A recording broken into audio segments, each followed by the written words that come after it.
Enlightenment of the day. There is only one rule in investing or any business. You expect a return based on how much money you invested. Capital appreciation is not guaranteed, lalo na sa real estate. Kung hindi mo kayang i-convert into cash, then capital appreciation is just a word on a paper.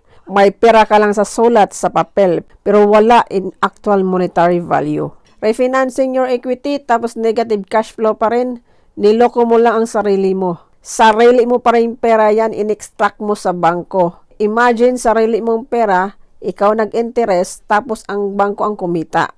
Niluto mo lang yung sarili mo sa sarili mong mantika.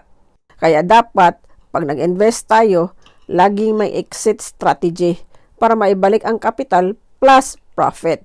Kung wala kang strategy, hindi ka nag-i-invest, kundi naglalaro ka ng time bomb liability.